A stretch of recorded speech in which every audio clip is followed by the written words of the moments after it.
Queridos hermanos, queridos amigos, este día 2 de agosto, que además hoy es el perdón de Asís, que comenzó ayer, el mediodía de ayer y que termina a la medianoche de hoy. No me voy a referir a eso, sino a otro importante acontecimiento, sobre todo para nosotros, para mi comunidad, para mí. 2 de agosto, además, es nada menos que la fiesta del apóstol de la Eucaristía, San Pedro Julián Aymar. Voy a hacer un breve relato sobre él porque vale la pena hablar de un santo y más de este santo. En la iglesia de la pequeña ciudad francesa, en La Mure-d'Isère, que está cerca de Grenoble, en Francia, había un niño, ¿no? Un chiquito de 5 años que estaba sentado en una pequeña escalera detrás del altar y su cuerpito estaba inclinado y la frente casi tocaba el sagrario. Es ahí que lo encuentra su hermana, que estaba buscándolo afligida porque no lo encontraba por ninguna parte. Dice, ¿qué haces aquí? Y él le dice, mira, estoy conversando solo con Jesús. ¿Pero por qué de este modo así ¿cómo se te ocurre? Porque así lo escucho mejor.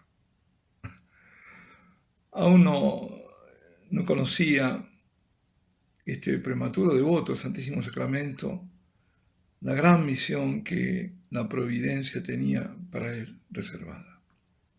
Y cuál sería la vida que lo esperaba. Pero esto no era nada más que una incipiente preparación. Él nace el 4 de febrero de 1811. Para darnos cuenta, más o menos, estamos en la época napoleónica, digamos, en Francia.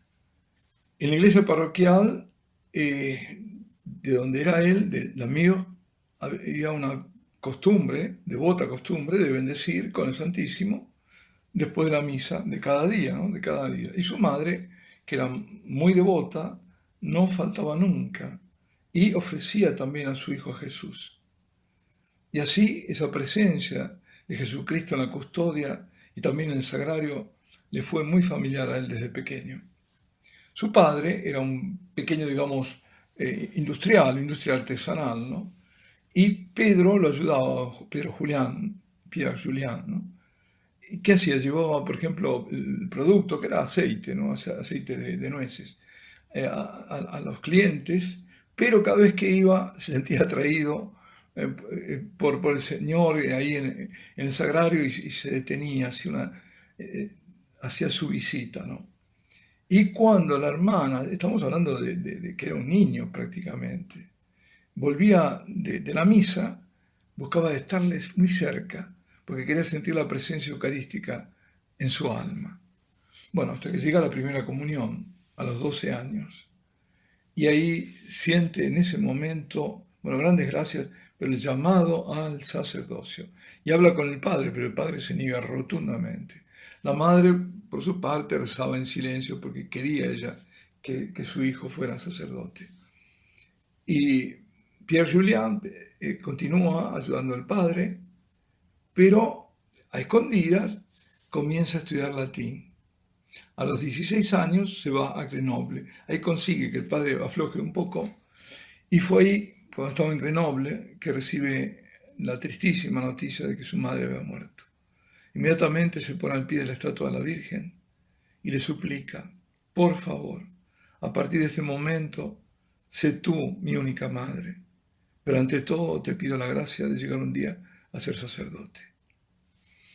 Y aquí vemos esto, cómo se compone, ¿no? El amor a la Virgen, el amor a la Eucaristía. Este amor a la Santísima Virgen estuvo en constante aumento en él hasta el final de su vida. Bueno, de nuevo la providencia lo pone en contacto con los misionarios oblatos de María Inmaculada y consigue a través de contactos altos, ¿no? Bueno, de que sería después cardenal y arzobispo de París, que convenciera al padre y que le permitiera ingresar al noviciato, y así lo hace. Tiene una grave enfermedad, estuvo siempre muy, muy enfermo, que lo obliga a volverse a casa y ya estaba en punto de muerte. Y cuando llega, le llevan el viático, le pide a Jesús sacramentado que le conceda la gracia de poder recuperar la salud, para poder ser sacerdote y celebrar por lo menos, le pide una misa. Bueno, el Señor lo escuchó, sanó y entró en el seminario mayor de Grenoble. Termina, bueno, se ordena, es párroco ahí siempre en zona, y su propósito era santificarse y santificar como buen pastor, ¿no?, a sus ovejas. ¿Y qué seguía? Seguía los métodos de otro gran santo párroco, de cual él era gran amigo, nada menos que el santo cura de Ars. Es decir, el santo cura de Ars y San Pedro Ginal fueron estos dos santos amigos, se conocían. Yo me acuerdo haber estado ahí y haber besado el altar donde había dado la primera misa San Pedro Ginal, donde había estado también San Juan Bosco celebrando la misa y donde también había celebrado, y creo que era también su primera misa, el santo cura de Ars. Bueno, la vida de párroco no lo satisfacía totalmente, porque él quería ser religioso. Y así es como entra en 1839, estamos ahí con pocos años, ¿no? En 28 años, en el noviciado de los padres maristas, se hace marista, en Lyon. Y llegó a ser nombrado director espiritual del Colegio Marista y superior provincial incluso. Y en Lyon ejerció un apostolado intenso, sobre todo con los presos, con los encarcelados, con los enfermos y con los obreros. Y vemos a este joven sacerdote, ¿no?, lleno de celo por la obra de Dios, que sufría, porque estamos en pleno siglo XIX, un siglo terrible fue. La sociedad de su época se alejaba muchísimo de Cristo. Eran tiempos revueltos. Pensamos todo lo que pasó con la época napoleónica y cómo se destruyeron iglesias y demás. Y él ardía, pero en el deseo de hacer algo para cambiar esa situación. Y en una ocasión estaba llevando la custodia con el Santísimo durante una procesión, fue en 1845, que se sintió invadido de una fuerza grandísima y le pidió a Dios que le diese ese celo apostólico que tenía San Pablo, para difundir como él el nombre de Jesucristo. Pero todavía mayor fue la gracia en 1851. Lo encontramos ahí con 40 años, mientras estaba rezando delante de la estatua de la Santísima Virgen, en el santuario mariano de Fourvière.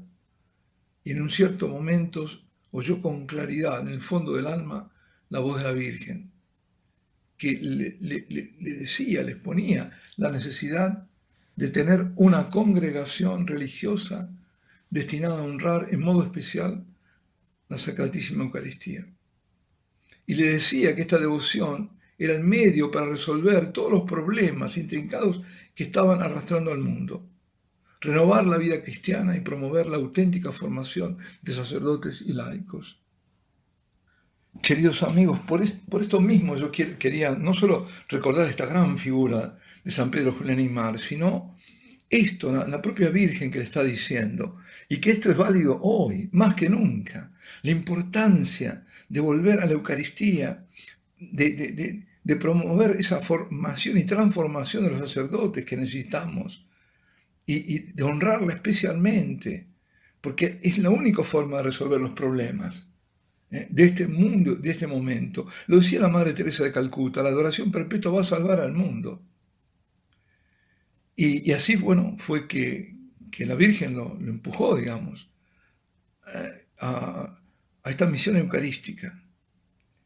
Y él comenzó a venerar a la Virgen a partir de ese momento bajo el título de la Virgen, de Nuestra Señora, mejor dicho, del Santísimo Sacramento, que es nuestra patrona, y que la fiesta de ella es el 13 de mayo. La fiesta de Nuestra Señora del Santísimo Sacramento es el 13 de mayo, esto lo dije más de una vez. La Virgen llegó a Fátima el día de Nuestra Señora del Santísimo Sacramento. Y ella es el modelo de los adoradores. Ella. Decía él, reflexionando, escribió mucho y cosas muy profundas, y decía, a menudo he pensado sobre los remedios contra esta indiferencia universal, que hoy es muy apropiado también, y que se toma posesión de tantos católicos de una forma inaudita. Y encuentro, decía, un solo remedio, la Eucaristía, el amor a Jesús eucarístico. La pérdida de la fe proviene de la pérdida del amor. Y también decía, es necesario ponerse inmediatamente a la obra, salvar las almas con la Eucaristía, despertar Francia y Europa. Están sumergidos en ese sueño de indiferencia porque no conocen el don de Dios, que es Jesús, que es el Emmanuel eucarístico. Es necesario hacer que se desparrame esta mecha de amor, esta chispa de amor en las almas débiles y que piensan que son piadosas, pero no lo son, porque no han fijado el centro de su vida en Jesús, en el sagrario. Es decir, si no hay una verdadera devoción eucarística, no hay verdadera devoción. Por eso insistía cuando hablaba también de la devoción a la preciosísima sangre. Todo es la devoción eucarística, ahí está. Y él decía, nosotros no proclamamos a Jesucristo, sino a Jesucristo sacramentado. Era un poco la paráfrasis a la célebre afirmación de San Pablo. No predicamos, ¿no?, a Jesucristo, sino a Jesucristo crucificado. Él dice, no predicamos a Jesús simplemente, sino a Jesucristo sacramentado. Y así es como, bueno, él se va de los maristas y funda a los padres sacramentinos, funda una institución religiosa contemplativa de adoradores del Santísimo Sacramento, al mismo tiempo de vida activa. No solo por eso la contemplación y la acción van juntas, con un frente de apostolado que era sobre todo hacia la clase obrera, para aumentar además la devoción en todos de la Sagrada Eucaristía y preparar también a los adultos a la primera comunión. Bueno, esto es recibido incluso por los papas con los brazos abiertos, y sobre todo todos los papas, ¿no? El Beato Pío IX, bueno, ni que hablar el León XIII.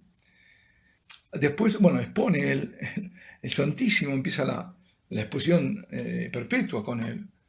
Y en la fiesta de los Reyes Magos y de la Epifanía del 1857, por primera vez se expone el Santísimo Sacramento en la capilla.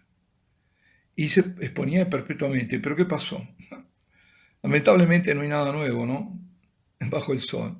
Porque los adoradores inscritos inmediatamente comenzaron a dar signos de cansancio, sobre todo frente a la dificultad de las vigilias nocturnas.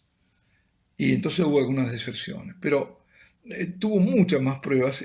Fue todo probado porque uno de los cofundadores se fue.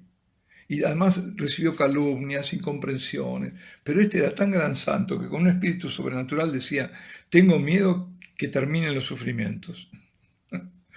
Bueno, y no era solamente el dolor físico por las penitencias voluntarias que hacía y por la enfermedad o enfermedades que purificó su alma y su fundación, sino también por el sufrimiento moral. Pero no obstante eso empezaron a caer las vocaciones, llegaban y llegaban. Y decía San Pedro Julián Aymar que una hora a los pies de Jesús sacramentado vale más que toda una mañana entera de estudiar libros. Él, en su corazón ardía un deseo enorme de incendiar al mundo con ese fuego de aquel que está presente en cada sagrario de la tierra. Y él decía, hay que quitarlo de allí, hay que exponerlo, hay que darle adoración, reconociéndolo como el único capaz de sanar todos los problemas. Querido San Pedro Julián Aymar, ruega por nosotros y por todas las capillas de oración perpetua del mundo.